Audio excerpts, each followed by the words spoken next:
أعوذ بالله من الشيطان الرجيم. بسم الله الرحمن الرحيم. الحمد لله رب العالمين الرحمن الرحيم مالك يوم الدين إياك نعبد وإياك نستعين اهدنا الصراط المستقيم صراط الذين أنعمت عليهم غير المغضوب عليهم ولا الضالين. الحمد لله رب العالمين والصلاة والسلام على رسوله الأمين وعلى آله وصحبه أجمعين. സ്നേഹാദരണീയനായ നമ്മുടെ അതിഥി ജമാഅത്ത് ഇസ്ലാമി സംസ്ഥാന സെക്രട്ടറി ബഹുമാന്യനായ ഷിഹാബ് പൂക്കോട്ടൂർ സാഹിബ്, എൻ്റെ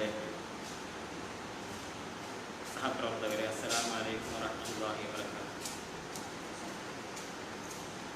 പുതിയ സാഹചര്യത്തിൽ ഒരുപാട് പരിധികളും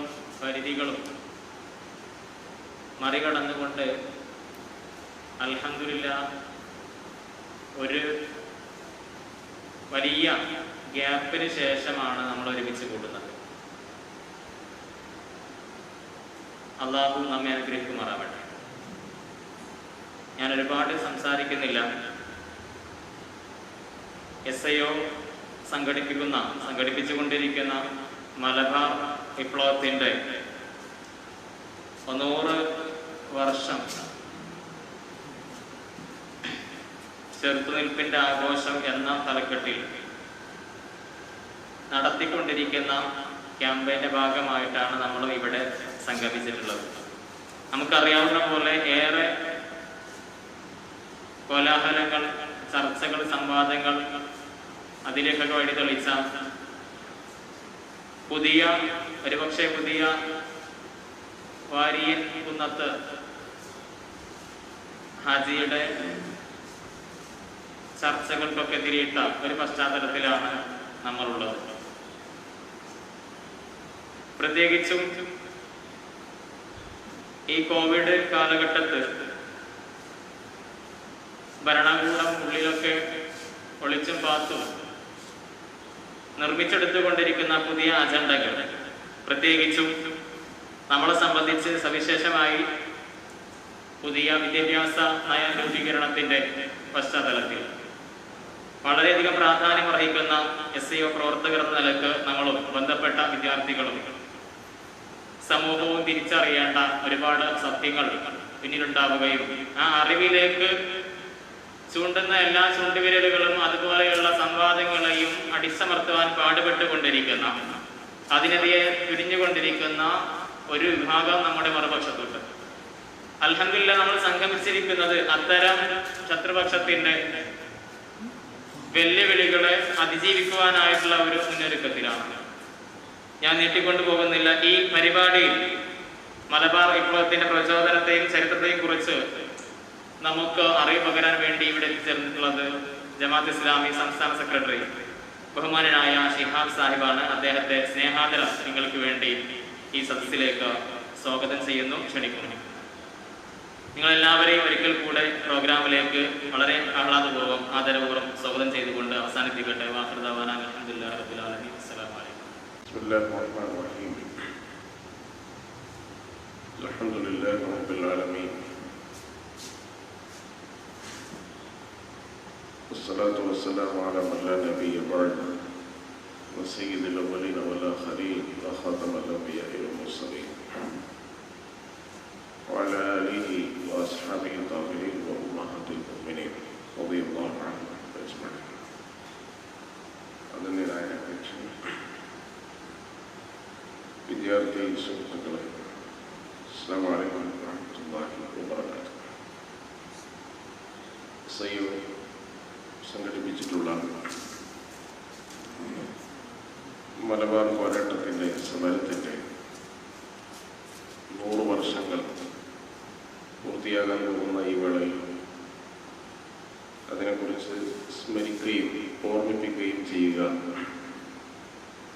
എന്നത് വലിയ ഒരു രാഷ്ട്രീയ പ്രവർത്തനമാണ്. പ്രത്യേകിച്ച് സംഘപരിവാർ അധികാരത്തിലിരിക്കുന്ന ഈ കാലഘട്ടത്തിൽ ഈ പോരാട്ടത്തിൻ്റെ ശരികളെ, ചരിത്രങ്ങളെ കൂടുതൽ വെളിച്ചം നമ്മുടെ ബാധ്യത കൂടിയാണ്. മലബാർ സാധാരണ ചരിത്രത്തിൽ ലഹള, കലാപം എന്നൊക്കെയാണ് പറയാറുള്ളത്. ലഹള എന്ന പദപ്രയോഗമാണ് ബ്രിട്ടീഷ് രേഖകളിലൊക്കെ നമുക്ക് കാണാൻ കഴിയുന്നത്. യഥാർത്ഥത്തിൽ അതൊരു ഒരു ചരിത്രത്തോടുള്ള നമ്മുടെ മനോഭാവത്തെ പ്രതിഫലിപ്പിക്കുന്ന ഒരു പദമാണ് ലഹള എന്ന് പറയുന്നത്. മാപ്പിള ലഹള, മലബാർ ലഹള എന്ന് പറയുന്നതോടുകൂടി തന്നെ ഒരു ഐതിഹാസികമായ പോരാട്ടത്തെ നമ്മൾ വളരെ കോണറൈസ് ചെയ്യുന്നു എന്നത് ആ പേരിൽ തന്നെ നമുക്ക് കാണാൻ കഴിയും. അതൊരു സമരമാണ്, പോരാട്ടമാണ്. ഇന്ത്യയിൽ നടന്ന ഏറ്റവും വലിയ ജനകീയ ചെറുത്തുനിൽപ്പാണ്. ഒന്നാം സ്വാതന്ത്ര്യ സമരം എന്ന ചരിത്രത്തിൽ നമ്മൾ പഠിച്ചിട്ടുള്ളത് 1857. ആ സ്വാതന്ത്ര്യ സമരത്തെ അത് ശിപായികൾ എന്ന് പറഞ്ഞാൽ മിലിറ്ററിക്കകത്തുണ്ടായിരുന്ന പോരാട്ടമാണ്. ധാരാളം ആളുകൾ പങ്കെടുത്തിട്ടുണ്ട്. പക്ഷേ വിവിധ സ്ഥലങ്ങളിൽ, വിവിധ പ്രദേശങ്ങളിൽ ചെറുതും വലുതുമായ ചെറുത്തുനിൽപ്പുകളിലൂടെ ഒരു ഏകദേശം 1 വർഷത്തോളം നീണ്ടു നിൽക്കുന്ന സംഭവ ബഹുലമായ ഒരു പോരാട്ട പരമ്പരക്കാണ് നമ്മൾ മലബാർ പോരാട്ടം എന്ന് പറയുന്നത്. ആ അർത്ഥത്തിൽ ഇന്ത്യയിലെ ഏറ്റവും വലിയ ജനകീയ ചെറുത്തുനിൽപ്പാണ് മലബാർ പോരാട്ടം എന്ന് പറയുന്നത്. ഒരുപാട് രക്തസാക്ഷികൾ ആ പോരാട്ടത്തിൽ ഉണ്ടായിട്ടുണ്ട്. ബ്രിട്ടീഷുകാർക്ക് കനത്ത ആഘാതം ആ പോരാട്ടത്തിൽ ഉണ്ടായിട്ടുണ്ട്. നിരവധി സ്ഥലങ്ങൾ, പ്രത്യേകിച്ച് മലപ്പുറം ജില്ലയിലെ വിവിധങ്ങളായ പ്രദേശങ്ങൾ, ആ സ്ഥലങ്ങളിൽ നേരിട്ട് പങ്കെടുത്തിട്ടുണ്ട്. ഇങ്ങനെ ഒക്കെ തുടങ്ങുന്ന ഏറ്റവും കൂടുതൽ രൂക്ഷമായ പോരാട്ടം നടന്നത് അന്നത്തെ ഏറനാട്, വെള്ളുവനാട്, കോഴിക്കോട് താലൂക്കുകളിലാണ്. ഏറ്റവും കൂടുതൽ ബ്രിട്ടീഷുകാർ ഭയപ്പെട്ടിരുന്ന പോരാട്ടവും ചെറുത്തുനിൽപ്പും നടന്നിരുന്നതാണ്. ചിലതിനവർ ബാറ്റിൽ എന്ന് വിശേഷിപ്പിച്ചിട്ടുണ്ട്. ചില പോരാട്ടങ്ങൾ അംബുഷ്, ഖറില്ല പോരാട്ടങ്ങൾ, ഒളിയുദ്ധങ്ങളായി വിശേഷിപ്പിച്ചിട്ടുണ്ട്. ഇങ്ങനെ പലതരത്തിലുള്ള ചെറുത്തുനിൽപ്പുകൾ ഒരു സ്വാതന്ത്ര്യബോധമുള്ള ജനത, അടിമത്വത്തിന് വിസമ്മതിച്ച ഒരു സമൂഹം ആ സന്ദർഭത്തിൽ നടത്തിയ ഇതിഹാസ സമാനമായ ചെറുത്തുനിൽപ്പിനെയാണ് നമ്മൾ മലബാർ പോരാട്ടം എന്ന് പറയുന്നത്. അതുകൊണ്ട് നമ്മുടെ പദപ്രയോഗങ്ങളിൽ പോരാട്ടം, സമരം എന്ന് തന്നെ നമ്മൾ എടുത്തു പറയേണ്ടത് വളരെ പ്രധാനപ്പെട്ട ഒരു രാഷ്ട്രീയമാണ്. മറ്റൊന്ന്, മലബാറിലെ സമരം എന്ന് പറയുന്നത് ഖിലാഫത്ത് പ്രസ്ഥാനത്തിന്റെ തുടർച്ചയായിട്ട് കേരളത്തിൽ ഉണ്ടായതാണ്. മൗലാന ഷൗക്കത്ത് അലി അദ്ദേഹം കോഴിക്കോട് കടപ്പുറത്ത് മഹാത്മാഗാന്ധിയുടെ കൂടെ വരികയും ഖിലാഫത്ത് പ്രസ്ഥാനത്തിന്റെ ആവശ്യകത ഈ നാട്ടിലെ സാധാരണക്കാരായ ആളുകളെ ബോധ്യപ്പെടുത്തുകയും ചെയ്യുന്ന ഒരു വലിയ പ്രഭാഷണം നടന്നിട്ടുണ്ട്. ആ പ്രഭാഷണത്തിന് നമ്മുടെ നാട്ടിൽ നിന്നൊക്കെ ആളുകൾ കാൽനടയായി കോഴിക്കോടേക്ക് പോയി.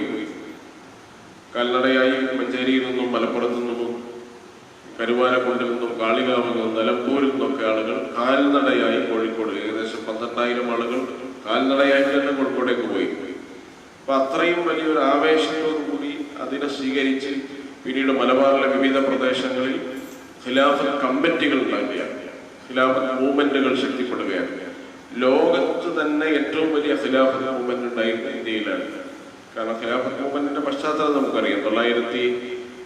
20-ാം നൂറ്റാണ്ടിന്റെ തുടക്കത്തിൽ ബ്രിട്ടീഷുകാരുടെ ഗൂഢാലോചനയുടെ ഫലമായി, ബ്രിട്ടീഷുകാരുടെ ഒരു തന്ത്രപ്രധാനമായ നീക്കത്തിന്റെ ഭാഗമായി യൂറോപ്പ് മുഴുവൻ പ്രതിസ്ഥാനത്ത് വരുന്ന ഒരു വലിയ കുറ്റകൃത്യം ലോകത്ത് നടന്നു. ഇസ്ലാമിക ഖിലാഫത്തിന്റെ തകർച്ചയാണ്. അതിൽ പ്രധാനമായ പങ്ക് വഹിച്ചത് ബ്രിട്ടീഷുകാരാണ്. അതുകൊണ്ട് തന്നെ ലോകത്തെമ്പാടുമുള്ള മുസ്ലിങ്ങൾക്ക് ബ്രിട്ടീഷുകാരോട് വലിയ വിദ്വേഷവും അതുപോലെ തന്നെ തങ്ങളുടെ ഒരു രാഷ്ട്രീയ നേതൃത്വത്തെ അസ്ഥിരപ്പെടുത്തിയതിലുള്ള ദേഷ്യവും ഒക്കെ ബ്രിട്ടീഷ് സമൂഹത്തോടുണ്ടായിരുന്നു, ബ്രിട്ടീഷ് സൈന്യത്തോടും ബ്രിട്ടീഷ് ഭരണകൂടത്തോടും ഒക്കെ ഉണ്ടായിരുന്നു എന്നത് തർക്കമില്ലാത്ത കാര്യമാണ്. ഈ രണ്ട് കാര്യം, ഒന്ന് ഇന്ത്യയെ സംബന്ധിച്ചിടത്തോളം ഇന്ത്യയുടെ സ്വാതന്ത്ര്യം അവരുടെ കയ്യിലാണ്, രണ്ട് ഖിലാഫത്തിനെ തകർത്തതും ബ്രിട്ടീഷുകാരാണ്. ഈ രണ്ട് കാര്യങ്ങൾ കൂടി ഉൾച്ചേർന്നതോടുകൂടി വലിയ പോരാട്ടങ്ങൾ പ്രത്യേകിച്ച് മുസ്ലിം സമൂഹം ഇവിടെ നടത്തിയെന്നതാണ്. കേരളത്തില് പ്രത്യേകിച്ച് ഇന്ത്യയിൽ പോർച്ചുഗീസുകാർ വന്നിട്ടുണ്ട്, ഡച്ചുകാർ വന്നിട്ടുണ്ട്, ഫ്രഞ്ചുകാർ വന്നിട്ടുണ്ട്, അവസാനം വന്നവരാണ് ബ്രിട്ടീഷുകാരെന്ന് പറയുന്നത്. അവ കേരളത്തില് ഫ്രഞ്ച് വന്നിട്ടുണ്ട്, ബ്രിട്ടീഷ് വന്നിട്ടുണ്ട്, പോർച്ചുഗീസ് വന്നിട്ടുണ്ട്. പോർച്ചുഗീസുകാരാണ് ആദ്യമായി മലബാറിലെ സമുദ്ര തീര പ്രദേശങ്ങളിലൊക്കെ മുസ്ലിം സമൂഹത്തോട് എതിരിട്ട്. രണ്ട് കാരണങ്ങൾ അതിനുണ്ടായിരുന്നു. ഒന്ന്, അക്കാലഘട്ടത്തിൽ അക്കാലഘട്ടത്തിൽ കച്ചവട സമൂഹമായിരുന്നു മുസ്ലിങ്ങൾ എന്ന് പറയുന്നത്. വളരെ ക്യാപിറ്റലുള്ള സാമ്പത്തികമായ ഇടപാടുകൾ നടത്തുന്ന സൊസൈറ്റിയാണ്, കമ്മ്യൂണിറ്റിയാണ് മുസ്ലിങ്ങൾ എന്ന് പറയുന്നത്. അപ്പൊ കച്ചവടത്തിൽ ഏർപ്പെടാനാണ് കേരളത്തിലേക്ക് അവർ വന്നത്. 1498 വാസ്കോഡ ഗാമ കോഴിക്കോട് വന്നത്. 1492 കൊളംബസ് ഇന്ത്യ കണ്ടുപിടിച്ചതൊക്കെ നമ്മൾ പഠിക്കുന്ന വിഡ്ഢിത്തം നമ്മളെല്ലാവരും പറയാറുണ്ട്. ആ കഥ നടക്കുന്നത് 1492 അതിന് 6 വർഷത്തിന് ശേഷമാണ് വാസ്കോഡ ഗാമ യഥാർത്ഥത്തിൽ കോഴിക്കോട് വരുന്നത്. ഈ കോഴിക്കോട് വരാനുള്ള കാരണം എന്ന് പറയുന്നത് യഥാർത്ഥത്തിൽ അവരെ കച്ചവടം, ഇവിടുത്തെ കുരുമുളക് ലോകത്തെ ഏറ്റവും പ്രധാനപ്പെട്ട മാർക്കറ്റാണ്. ഏലം, സുഗന്ധവ്യഞ്ജനങ്ങൾ എന്ന് പറയുന്നത് കേരളത്തിലെ ഏറ്റവും പ്രധാനപ്പെട്ട, തേക്ക് മരങ്ങൾ എന്ന് പറയുന്നതൊക്കെ ഏറ്റവും കൂടുതൽ ലോകത്ത് വിലപിടിപ്പുള്ള മാർക്കറ്റിൽ ഏറ്റവും വിലപിടിപ്പുള്ള സാധനങ്ങളായതുകൊണ്ട് ഇതൊക്കെ കടത്തിക്കൊണ്ടു പോകാനാണ് കേരളത്തെ പ്രത്യേകം ടാർഗറ്റ് ചെയ്യുന്നത്. അതിൽ കച്ചവടം കമ്മ്യൂണിറ്റി എന്ന് പറയുന്നത് ഒരു ട്രേഡ് കമ്മ്യൂണിറ്റി എന്ന് പറയുന്നത് മുസ്ലിങ്ങളായിരുന്നു. അതുകൊണ്ട് ഒന്നാമത്തെ ശത്രു അവരുടെ മുസ്ലിങ്ങളാണ്. അപ്പൊ മുസ്ലിങ്ങളോടൊരു ശത്രുതയുടെ ഒരു കാരണം മുസ്ലിങ്ങളെ തകർത്താൽ മാത്രമേ ഇവിടുത്തെ ട്രേഡ് എൻട്രി അവർക്ക് ലഭിക്കുകയുള്ളൂ എന്നതാണ്. കച്ചവടത്തിലേക്കുള്ള പ്രവേശനം അവർക്ക് സാധ്യമാവുകയുള്ളൂ. രണ്ടാമത്തെ കാരണം ലോകത്ത് കുരിശ് യുദ്ധവുമായി ബന്ധപ്പെട്ട തുടർച്ച അതിന്റെ പിന്നിലുണ്ട്. പ്രത്യേകിച്ച് യൂറോപ്പുമായി ബന്ധപ്പെട്ട് കുരിശ് യുദ്ധങ്ങൾ എന്ന് പറയുന്ന പരമ്പരയുണ്ട്. രക്തരൂക്ഷിതമായ പോരാട്ടങ്ങൾ ലോകത്ത് നടത്തുന്നുണ്ട്. പ്രത്യേകിച്ച് ഖുദ്സ്, ഇസ്ലാമിന്റെ സാധാരണ പറയാറുണ്ട് ഇസ്ലാമിന്റെ ഒരു ആത്മീയ കേന്ദ്രം യഥാർത്ഥത്തിൽ മക്കയാണ്. സാംസ്കാരികമായ തലസ്ഥാനം മദീനയാണ്. രാഷ്ട്രീയമായ തലസ്ഥാനം ഖുദ്സാണ്. ഖുദ്സ് ആരുടെ കയ്യിലുണ്ടോ അവരാണ് ലോകത്ത് ആധിപത്യം ഉണ്ടാവുക. ഇന്ന് ഇസ്രായേലിന്റെ കയ്യിലാണ് ഖുദ്സ് എന്ന് പറയുന്നത്. അപ്പൊ ഖുദ്സിനെ പിടിച്ചടക്കാൻ അക്കാലഘട്ടത്തിൽ യൂറോപ്പ് അവിടുത്തെ ക്രിസ്ത്യാനിറ്റിയുടെ ആശീർവാദത്തോടു കൂടി നടത്തിയ രക്തരൂക്ഷിതമായ കലാപങ്ങളുണ്ട്. നമുക്കറിയാം ചരിത്രം. 70,000-ത്തിലധികം ആളുകളെ കൊന്നൊടുക്കിയ കഥ നമുക്കറിയാം. ഖുദ്സിന്റെ സമീപത്തിലൂടെ മുട്ടോളം രക്തം ഒഴുകിയിരുന്നു എന്ന ചരിത്രം നമ്മൾ വായിച്ചിട്ടുണ്ട്. അത്രയും ക്രൂരകൃത്യം. ആ സദറിൽ സുൽത്താൻ സലാഹുദ്ദീൻ അയ്യൂബി ഖുദ്സ് വീണ്ടെടുത്തു. അക്കാലഘട്ടത്തിൽ നൂറുദ്ദീൻ സിംഗി എന്ന് പറയുന്ന ഭരണാധികാരി യൂറോപ്പിന്റെ കീഴിൽ ഖുദ്സായ കാലഘട്ടത്തിൽ അദ്ദേഹം ഒരു മിമ്പർ പണിതിരുന്നു എന്നാണ്. ആ മിമ്പർ പണിതപ്പോൾ ആളുകൾ ചോദിച്ചു, ഈ മിമ്പർ എവിടേക്കാണ്? ഖുദ്സിൽ കൊണ്ടുപോയി വെക്കാനാണ്. അന്ന് യൂറോപ്പിന്റെ കീഴിലാണ് ഖുദ്സ് എന്ന് പറയുന്നത്. അപ്പൊ ആളുകൾ അദ്ദേഹത്തെ പരിഹസിക്കാൻ തുടങ്ങി. അന്ന് അദ്ദേഹം പറഞ്ഞത് നൂഹ് നബി അലൈഹി സ്വലാം മരുഭൂമിയിൽ കപ്പലുണ്ടാക്കിയപ്പോ ജനങ്ങളൊക്കെ പരിഹസിച്ചിരുന്നു എന്നാണ്. യഥാർത്ഥത്തിൽ പിന്നീട് ആ മരുഭൂമിയിൽ കപ്പലിലല്ലാതെ നിലനിൽക്കാൻ പറ്റാത്ത ഒരവസ്ഥ അവിടെ ഉണ്ടായി. ഇതേപോലൊരു അവസ്ഥ ഇതിനുണ്ടാവുമെന്ന് അദ്ദേഹം തികഞ്ഞ പ്രതീക്ഷയോടുകൂടി ആത്മവിശ്വാസത്തോടുകൂടി ആ കപ്പൽ നിർമ്മിച്ചു. അദ്ദേഹത്തിന്റെ കാലശേഷം ഭരണ സിംഹാസനത്തിൽ വന്നത് സുൽത്താൻ സലാഹുദ്ദീൻ അയ്യൂബിയാണ്. ഇതേ മിമ്പർ കൊണ്ടുപോയി അദ്ദേഹം സ്ഥാപിച്ചു വന്നത്. അതുകൊണ്ട് നമ്മൾ നമ്മുടെ മനസ്സിൽ മിമ്പർ പണിയുക, അത് വെക്കാനുള്ള സ്ഥലമൊക്കെ അല്ലാഹു സുബ്ഹാനഹു വ തആല ഭൂമിയിൽ ഉണ്ടാക്കും. അപ്പൊ യഥാർത്ഥത്തില് ഈ നമ്മുടെ മനസ്സിലൊരു മിമ്പറില്ലെങ്കിൽ പിന്നെ നമുക്ക് എവിടെയും വെക്കാനുള്ള സ്ഥലം ഉണ്ടാവില്ല. അപ്പൊ നമ്മൾ എന്താണോ സ്ഥാപിക്കേണ്ടത് നമ്മുടെ മനസ്സിൽ ആദ്യം സ്ഥാപിക്കുക. ഷഹീദ് ബന്ന പറയാറുണ്ട്, സാധാരണ നിങ്ങൾ ദീനിനെ നിങ്ങൾ മനസ്സിൽ സ്ഥാപിക്കും, എങ്കിൽ ദീൻ ഭൂമിയിൽ അല്ലാഹു സ്ഥാപിച്ചു തരുമെന്ന്. അപ്പൊ ഇങ്ങനെ കുരിശ് പോരാളികളുമായി പ്രത്യേകിച്ച് യൂറോപ്പുമായി ഒരു മുഖാമുഖമുള്ള സംഘർഷത്തിന്റെ ചരിത്രം, പതിറ്റാണ്ടുകളുടെ ചരിത്രം ഇസ്ലാമിലുണ്ട്. അതുകൊണ്ട് തന്നെ യൂറോപ്പിന്റെ ഒരു വിശ്വാസപരമായ ശത്രുവായി അവർ പ്രതിഷ്ഠിച്ചിരുന്ന ഒന്ന് ഇസ്ലാമായിരുന്നു. ആ രണ്ടാമത്തെ കാരണം, ഇതാണ് ഏറ്റവും വലിയ കാരണം, യഥാർത്ഥത്തിൽ മുസ്ലിങ്ങളോട് യൂറോപ്പ് എതിരിടാനുള്ള രണ്ടാമത്തെ ഒന്ന് ബിസിനസ് സമൂഹം എന്ന നിലയിൽ മുസ്ലിങ്ങളെ തകർത്താൽ മാത്രമേ അവർക്ക് ബിസിനസ് ചെയ്യാൻ പറ്റുള്ളൂ. രണ്ടാമത്തത് ഈ കുരിശ് യുദ്ധങ്ങളുടെ ഒരു ചരിത്രത്തിന്റെ തുടർച്ച എന്ന വഴിയിൽ മുസ്ലിം സമൂഹത്തിന്റെ നാശവും മുസ്ലിം സമൂഹത്തിന്റെ തകർച്ചയും അവരുടെ ഒരു മതപരമായ അജണ്ട കൂടിയായിരുന്നു അത് ചരിത്രം പരിശോധിച്ചത്. അപ്പൊ രണ്ട് കാര്യങ്ങളാണ് മലബാറിലേക്ക് വന്ന ആളുകളുടെ, പ്രത്യേകിച്ച് മുസ്ലിങ്ങളുമായി ബന്ധപ്പെട്ട സമരത്തിൽ. അത് ബ്രിട്ടീഷുകാർക്കുണ്ടായിട്ട് പോർച്ചുഗീസ്. അതുകൊണ്ടാണ് ഹജ്ജിന് പോകുന്ന ഒരു കപ്പൽ കൊള്ളയടിച്ച് മുഴുവൻ ആളുകളെയും കൊന്ന് സ്ത്രീകളെ മാനഭംഗപ്പെടുത്തി അതിനിഷ്ഠൂരമായ, എത്രത്തോളം എന്ന് വെച്ചാൽ ചരിത്രം രേഖപ്പെടുത്തിയിട്ടുള്ളത്, അവിടെ കൊന്ന ആളുകളുടെ അവയവം ഉപ്പിലിട്ട് സൃഷ്ടിച്ചിരുന്നു വാസ്കോ ഡ ഗാമ എന്നാണ് പറയുന്നത്. എത്ര ആളെ കൊന്നു എന്ന് മനസ്സിലാക്കാൻ വേണ്ടി. നമ്മുടെ ഒരാളെ കൊന്ന ഒരാളുടെ മൂക്കോ കയ്യോ കൈക്കിട്ട് ഉപ്പിലിട്ട് സൃഷ്ടിച്ചു വെക്കുക, അതിന് എണ്ണി നോക്കുക എത്ര ആളെ കൊന്നു എന്ന് മനസ്സിലാക്കി. അത്രയും ക്രൂരത ചെയ്തിരുന്നതാണ്. അങ്ങനെയാണ് സൈനുദ്ദീൻ മഖ്ദൂം അതിനെതിരെ രംഗത്ത് വരുന്നത്, കുഞ്ഞാലി മരക്കാരന്റെ രംഗത്ത് വരുന്നത്. സാമൂതിരിയുടെ നേതൃത്വത്തിൽ നടന്ന ചെറുതുനിൽപ്പുകൾ നമുക്ക് കാണാൻ കഴിയും. അവരൊരിക്കലും കുഞ്ഞാലി മരക്കാർ എന്ന് പറയുന്ന ഒരു ബറ്റാലിയൻ, കുഞ്ഞാലി മരക്കാർ എന്ന് പറഞ്ഞ ഒരാളുടെ പേരല്ല, അത് ഒരു ആൾ, അത് ഹൈദർ അലിയുണ്ട്, മുഹമ്മദ് അലിയുണ്ട്, പല പേരുകളിലാണ് അറിയപ്പെടുന്നത്. അവരുടെ വിളിക്കുന്ന ഒരു സ്ഥാനപ്പേരാണ്, അവരുടെ ഡെസിഗ്നേഷനാണ് കുഞ്ഞാലി മരക്കാർ എന്ന് പറയുന്നത്. അവര് ഇന്നും ഇന്ത്യൻ നേവി അവരുടെ ഈ ആക്രമണ സിസ്റ്റം എങ്ങനെയാണ് കപ്പലിൽ ആക്രമിക്കുന്നത് എന്നത് പ്രത്യേക രീതിയിലാണ് കപ്പലിനെ അവർ ആക്രമിച്ചിരുന്നത്. അതൊക്കെ ഇന്ന് നേവി സിസ്റ്റത്തിൽ പഠിപ്പിക്കപ്പെടുന്ന ഒരു സിലബസായി മാറിയിട്ടുണ്ട് എന്നാണ് ചരിത്ര രേഖകൾ കാണാൻ. അപ്പൊ ഇങ്ങനെ ഉള്ള അത്രയും വിദഗ്ധമായി അവരൊരിക്കലും പിടിക്കാൻ കഴിഞ്ഞില്ല. ചതിയിലൂടെ മാത്രമാണ് അവർ കീഴ്പ്പെടുത്താൻ കഴിഞ്ഞത്. അത്രയും ധീരമായ ചെറുത്തുനിൽപ്പിലൂടെ ഈ പോർച്ചുഗീസുകാർക്ക് ഇവിടെ നിന്ന് പോവേണ്ടി വന്നിട്ടില്ലായിരുന്നുവെങ്കിൽ ഇന്ന് ഗോവയുടെ അവസ്ഥയാകുമായിരുന്നു കേരളത്തിലും എന്ന് നമ്മൾ മനസ്സിലാക്കേണ്ടത്. അപ്പോ ഇങ്ങനെ പോർച്ചുഗീസുകാർക്ക് ശേഷം പിന്നെ വന്ന ഏറ്റവും ഫ്രഞ്ചുകാരെ യഥാർത്ഥത്തിൽ വളരെ കുറഞ്ഞ പ്രദേശങ്ങളിൽ മാത്രമേ ഉണ്ടായിരുന്നുള്ളൂ. മാഹി പോലത്തെ പ്രദേശങ്ങൾ മാത്രമാണ് അവർ അധിനിവേശം ചെയ്തത്. മൂന്നാമത്തെ ഭാഗമാണ് ബ്രിട്ടീഷുകാർ. ഏറ്റവും കൂടുതൽ ഇന്ത്യയിൽ നിന്നും ബ്രിട്ടീഷുകാരാണ്. ബ്രിട്ടീഷുകാര് നേരത്തെ പറഞ്ഞതുപോലെ ഒരു കച്ചവട കണ്ണോടുകൂടിയാണ് ഇന്ത്യയിലേക്ക് വന്നത്. അതുകൊണ്ട് തന്നെ ഇന്ത്യയിലെ ഏറ്റവും പ്രധാനപ്പെട്ട വിഭവങ്ങൾ, കച്ചവടമാക്കാൻ പറ്റുന്ന വിഭവങ്ങൾ, ചരക്കുകൾ ഉണ്ടായിരുന്ന സ്ഥലമാണ് കേരളം. അതുകൊണ്ട് തന്നെ കേരളത്തെ അവർ ടാർഗറ്റ് ചെയ്യും, കേരളത്തിലേക്ക് വരികയും കേരളത്തിന്റെ ഭരണത്തെയും കേരളത്തിന്റെ സംവിധാനങ്ങളെയും അവർ കീഴടക്കുകയാണ് ചെയ്തത്. പക്ഷെ അതിനെതിരെ യഥാർത്ഥത്തിൽ ഇങ്ങനെ പല കാരണങ്ങളാൽ ബ്രിട്ടീഷുകാരെ യഥാർത്ഥത്തിൽ മലബാറിലെ ടാർഗറ്റ് ചെയ്തു. ആ സന്ദർഭങ്ങളിൽ തന്നെ വിവിധങ്ങളായ ചെറുത്തുനിൽപ്പുകൾ നടത്തിയിരുന്നു. മമ്പറന്തങ്ങൾ, അബർത്തോളി, അതുപോലെ മമ്പറന്തങ്ങളുടെ മകൻ സയ്യിദ് ഫസൽ കുബോയ് തങ്ങൾ ഒക്കെ വിവിധങ്ങളായ ചെറുത്തുനിൽപ്പുകളിലൂടെ ബ്രിട്ടീഷുകാരെ അവരുടെ ഒരാശയത്തെ പ്രതിരോധിച്ചിരുന്നു. മമ്പറം ഫസൽ കുബോയ് തങ്ങളുടെ ഏറ്റവും പ്രധാനപ്പെട്ട പ്രവർത്തനങ്ങളായി എണ്ണുന്നത് ജന്മി ഫ്യൂഡൽ വ്യവസ്ഥക്കെതിരെയാണ് അദ്ദേഹം സംസാരിച്ചിരുന്നത്. അടിയന്മാരായ ആളുകളോട്, പ്രത്യേകിച്ച് കുടിയാന്മാർ, അത് രണ്ട് ജന്മി കുടിയാൻ എന്ന് പറയുന്ന ഒരു, ഇന്നത്തെ അതുപോലെ മിഡിൽ ക്ലാസ് ഒന്നും ഉണ്ടായിരുന്നില്ല. ജന്മിമാരും പിന്നെ കുടിയാന്മാരുമാണ് അന്നത്തെ സൊസൈറ്റിയുടെ ഒരു രേഖ എന്ന് പറയുന്നത്. അപ്പോ സാധാരണ രീതിയിൽ ഉയർന്ന ജാതിയിൽപ്പെട്ട ആളുകളുടെ ഒക്കെ രീതിയിൽ അവരെ അഭിസംബോധന ചെയ്യുന്ന രീതി, അവർ വരുന്ന വഴിയിൽ നിന്ന് മാറി നടക്കുക, പിന്നെ ഷർട്ട് ധരിക്കാനുള്ള അവകാശം ഉണ്ടായിരുന്നില്ല, അതുപോലെ കുനിഞ്ഞു നിൽക്കുക. ഇങ്ങനെ പ്രത്യേകിച്ച് ഹിന്ദു സമൂഹത്തിൽപ്പെട്ട താഴ്ന്ന ജാതിക്കാർ ഒരു നിശ്ചിത ഡിസ്റ്റൻസ് കീപ്പ് ചെയ്തിട്ട് ഉയർന്ന ജാതിക്കാരുമായി ഈ സംസാരിക്കാൻ പാടുള്ളൂ, അവർ വരുന്ന വഴിയിൽ അവർ പോകുന്ന സന്ദർഭത്തിൽ പ്രവേശിക്കാൻ പാടില്ല. ഇങ്ങനത്തെ ഒരുപാട് നിയമങ്ങൾ, അവർ എച്ചിൽ ഭക്ഷിക്കണം, ഇങ്ങനെ തുടങ്ങിയ ഒരുപാട്. ഇതിനെതിരൊക്കെ പള്ളിയിൽ നിന്നും മറ്റുമൊക്കെയായി എതിർത്ത് ഇസ്ലാമിന്റെ ഒരു വിമോചന പ്രത്യയശാസ്ത്രം അക്കാലഘട്ടത്തിൽ അവതരിപ്പിച്ച ഒരാളാണ് മമ്പറം ഫസൽ കുബോയ് തങ്ങൾ. അതുകൊണ്ട് തന്നെ ജന്മിമാർക്കെതിരെ ആശയപരമായ ഒരു പ്രതിരോധം അദ്ദേഹത്തിന്റെ ഭാഗത്തുണ്ടായി. അതുപോലെ ബ്രിട്ടീഷുകാർക്കെതിരെ മലബാറിലെ ജനങ്ങളെ ഏറ്റവും കൂടുതൽ സംഘടിപ്പിച്ചു നിർത്തുന്നതിൽ മമ്പുറം ഫസൽ കുബോയ് തങ്ങളുടെ സാന്നിധ്യം വളരെ പ്രധാനപ്പെട്ട ഒരു ഘടകമായിരുന്നു.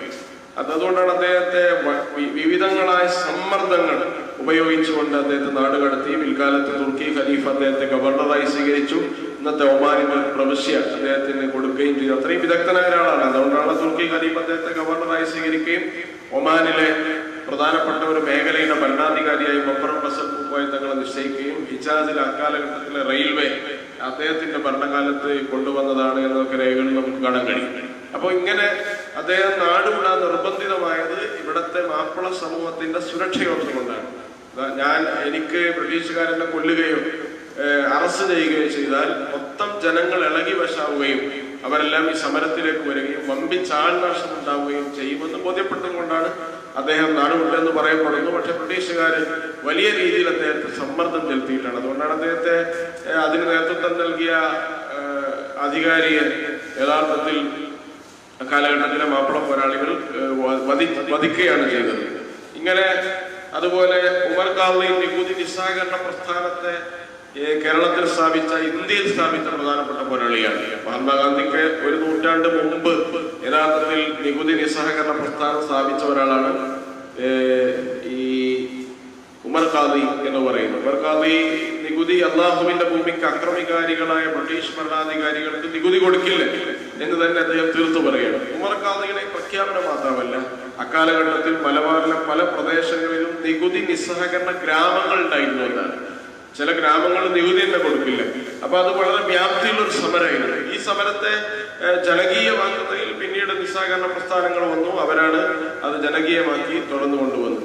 അതുപോലെ തന്നെ മമ്പറം തങ്ങൾ, മമ്പറത്തെ ഹുസൈൻ പൂക്കോയ തങ്ങളുടെ പിതാവ് സയ്യിദ് അലവി തങ്ങൾ യഥാർത്ഥത്തിൽ ബ്രിട്ടീഷ് വിരുദ്ധ പോരാട്ടത്തിന് വലിയ നേതൃത്വം നൽകിയ ഒരാൾ. വിവിധങ്ങളായ പോരാട്ടങ്ങൾ അദ്ദേഹം നേരിട്ട് പങ്കെടുത്തില്ല എന്നുള്ളത് അഭിപ്രായ വ്യത്യാസമുണ്ടെങ്കിലും ബ്രിട്ടീഷുകാർക്കെതിരെയുള്ള സംഘാടനത്തിൽ പ്രധാനപ്പെട്ട നേതൃപരമായ പങ്ക് വഹിച്ച ഒരാളാണ് മമ്പറം സയ്യിദ് അലവി തങ്ങൾ എന്ന് പറയും. പിന്നീട് ഇങ്ങോട്ട് വരുന്നത് 1921 ഒരു ഏറ്റവും അതിന്റെ പീക്ക് എന്ന് പറയുന്ന പോരാട്ടത്തിന്റെ ഏറ്റവും പ്രധാനപ്പെട്ട ഒരു സന്ദർഭമാണ് 921 എന്ന് പറയുന്നത്. ഇതിന്റെ മുമ്പ് വിവിധങ്ങളായ മണ്ണാർക്കാട് പോരാട്ടം നടന്നിട്ടുണ്ട്. അതുപോലെ വിവിധങ്ങളായ ചെറുത്തുനിൽപ്പ് നടന്നിട്ടുണ്ട്. ബ്രിട്ടീഷുകാർക്കെതിരെ കലഹങ്ങളും സമരങ്ങളും ഒക്കെ ഇങ്ങനെ നടന്നുകൊണ്ടിരുന്നു. 921 എന്ന് പറഞ്ഞ ഒരു യഥാർത്ഥത്തിൽ അതിനൊരു പരമ്പരയാണ്, സമരങ്ങളുടെ പരമ്പര. ഒരു സ്ഥലങ്ങളിൽ അത് കഴിഞ്ഞ ഉടനെ മറ്റു സ്ഥലങ്ങളിൽ ഇങ്ങനെ ബ്രിട്ടീഷുകാരെ സംബന്ധിച്ചിടത്തോളം അത് നേരിടാൻ കഴിയാത്ത വിധം വർദ്ധിച്ച ഒരു പോരാട്ട പരമ്പരകൾ മലബാറിൽ നടന്നു. ഓരോ സ്ഥലങ്ങളിലും താനൂര്, തിരൂര്, മഞ്ചേരി, തിരൂരങ്ങാടി, പൂക്കോട്ടൂര്, അതുപോലെ തുടങ്ങി ഒരുപാട്, നിലമ്പൂര്, പാണ്ടിക്കാട്, ഓരോ പ്രദേശങ്ങളിൽ വിവിധങ്ങളായ പോരാട്ടങ്ങൾ നടന്നു. നമ്മുടെയൊക്കെ ഒരു പിതാമഹന്മാരുടെ ഹിസ്റ്ററി നമ്മൾ പരിശോധിച്ചു നോക്കിയാൽ യഥാർത്ഥത്തിൽ വലിയ ഒരു പോരാട്ടത്തിൽ പങ്കെടുത്തതിന്റെ ഹിസ്റ്ററി നമുക്ക് കാണാൻ കഴിയും. അപ്പൊ അത്രത്തോളം രക്തസാക്ഷികൾ ഇവിടെ ഉണ്ടായിട്ടുണ്ട്. പോരാട്ടത്തിൽ പങ്കാളിത്തം വഹിച്ച ആളുകൾ ഉണ്ടായിട്ടുണ്ട്. നാട് കടത്തപ്പെട്ടവരുണ്ടായിട്ടുണ്ട്.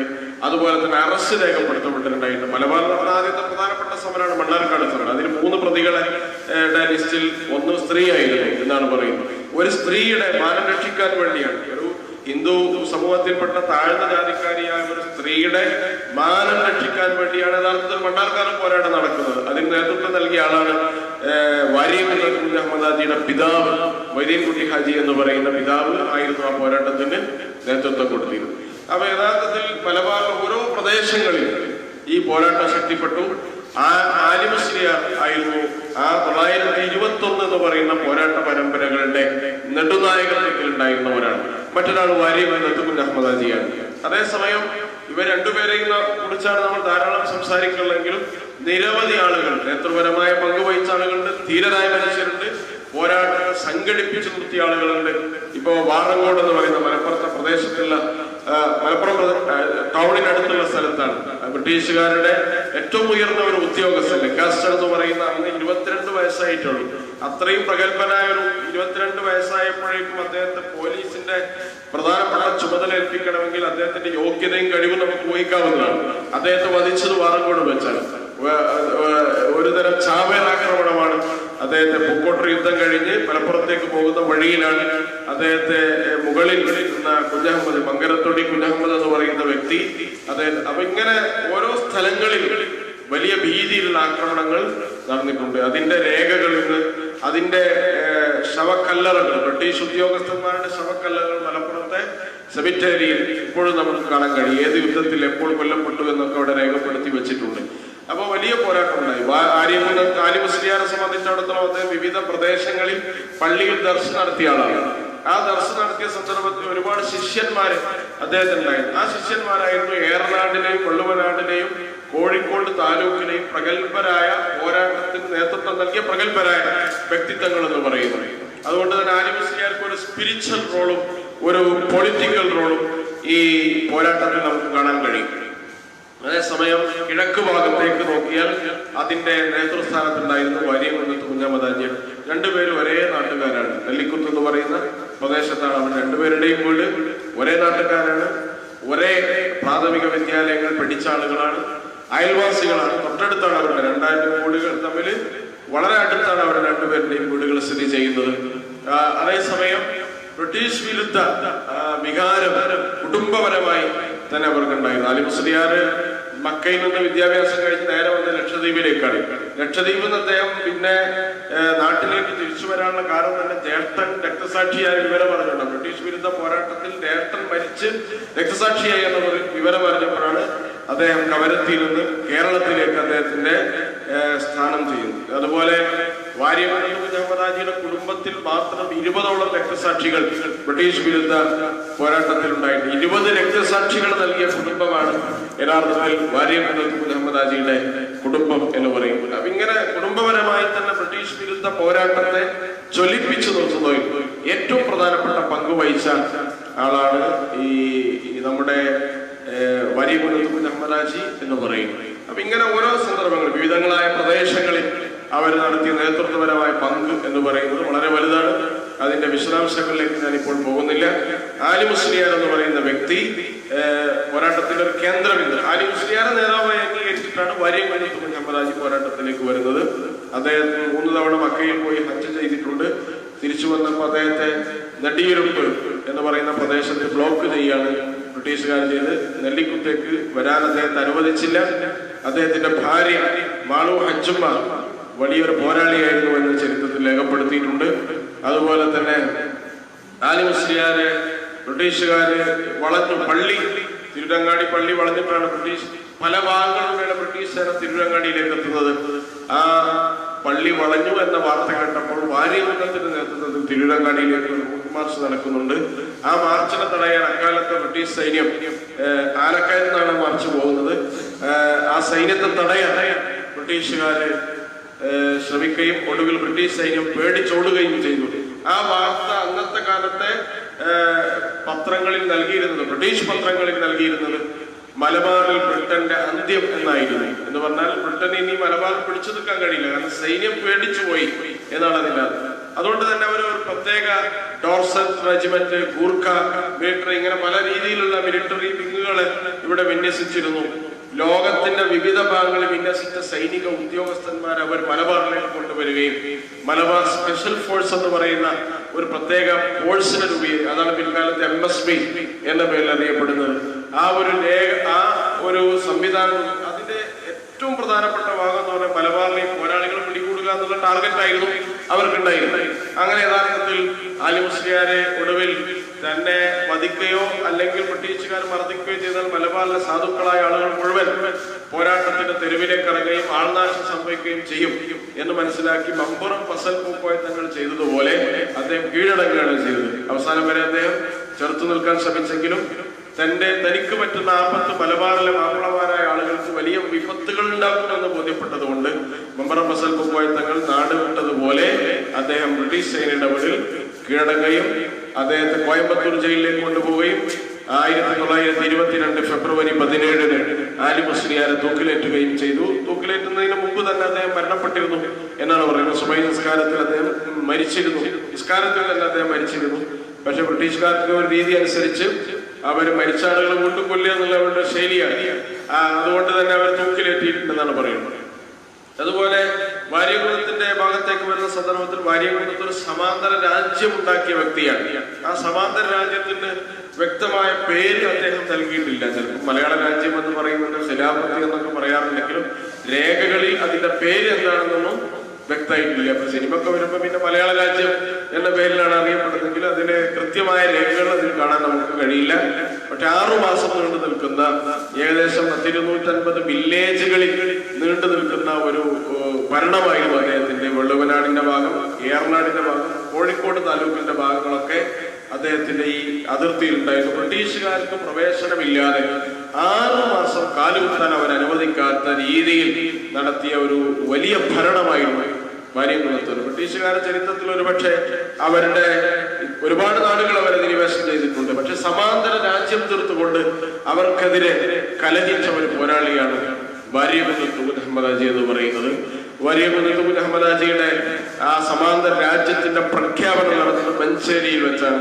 അതാണ് ഇവിടെ ഈ പ്രദേശത്തിന്റെ ഒരു പ്രത്യേകത എന്ന് പറയുന്നത്. മഞ്ചേരിയിൽ ആനക്കയത്തെ ചേക്കുട്ടി എന്ന് പറയുന്ന ബ്രിട്ടീഷ് അനുകൂലിയായ ഉദ്യോഗസ്ഥനെ വധിച്ചുകൊണ്ട് മഞ്ചേരിയിൽ വെച്ചുകൊണ്ടാണ് അദ്ദേഹം ഈ രാജ്യത്തിന്റെ പ്രഖ്യാപനം, അദ്ദേഹത്തിന്റെ രാജ്യത്തിന്റെ പ്രഖ്യാപനം നിർവഹിക്കുന്നത്. അതിനൊരു പ്രത്യേക കോടതി ഉണ്ടായിരുന്നു, പാസ്പോർട്ട് സംവിധാനം ഉണ്ടായിരുന്നു, അതിർത്തിയിൽ കാവൽ നിൽക്കുന്ന സൈന്യങ്ങൾ ഉണ്ടായിരുന്നു.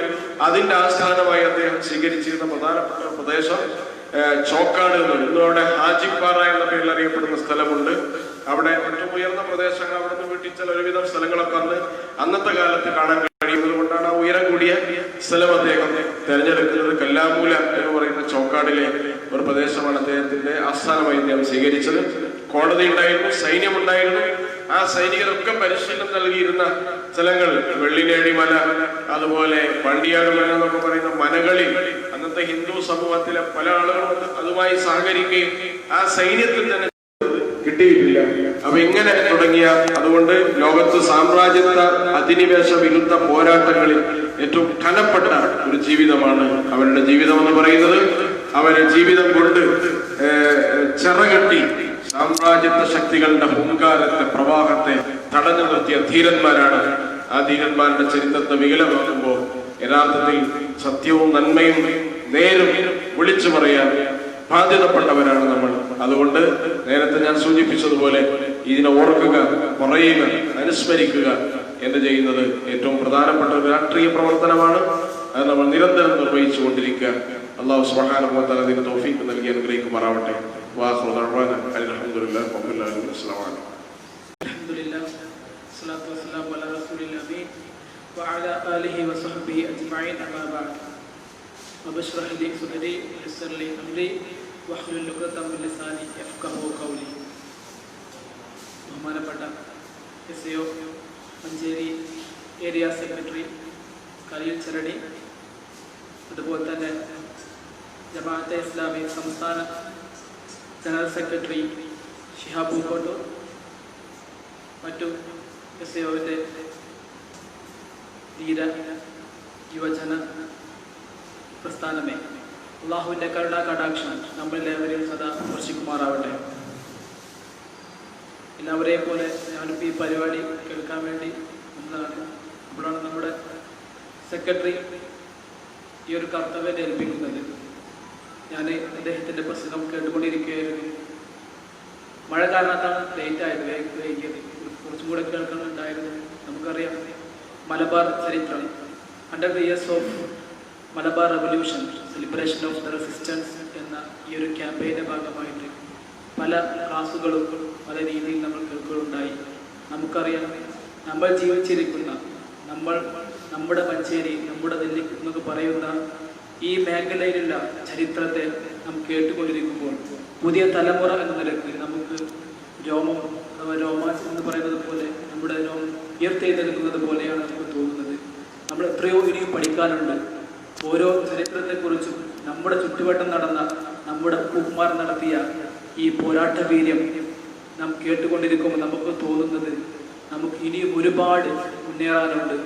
ന്യൂ ജനറേഷൻ എന്ന ഒരു തലക്കെട്ടിൽ അതിന് നടക്കുമ്പോൾ നമുക്ക് ഈ സ്മാർട്ട് ഫോണും ഈ ലാപ്ടോപ്പും കമ്പ്യൂട്ടറും എന്ന സൗകര്യം ലഭിച്ചതിൻ്റെ പേരിൽ നമ്മൾ ന്യൂ ജൻ എന്ന രീതിയിൽ അഹങ്കരിക്കുമ്പോൾ നമ്മുടെ പൂർവികർ, നമ്മുടെ ഉപ്പുമാർ നമുക്ക് വേണ്ടി അവരുടെ രക്തം ചിന്തിക്കൊണ്ട് നമുക്ക് വേണ്ടി നടത്തിയ പോരാട്ട വീര്യം കേൾക്കുമ്പോൾ നാം സ്വാഭാവികമായും അതിൽ നിന്ന് ഊർജം ഉൾക്കൊണ്ടുകൊണ്ട് ഈ സ്മാർട്ട് ഫോണും അത് ഉപയോഗിക്കുന്ന ഒപ്പം തന്നെ ഇത്തരം ചരിത്രങ്ങൾ നമ്മൾ പഠിച്ചെടുക്കുകയും സംഘപരിവാർ നടത്തിക്കൊണ്ടിരിക്കുന്ന, ഇനി ഇംപ്ലിമെന്റ് ചെയ്യാൻ പോകുന്ന പുതിയ എഡ്യൂക്കേഷൻ പോളിസി നമുക്കറിയാം, ഇനി അവർ തീരുമാനിക്കുന്നത് പോലെയായിരിക്കും.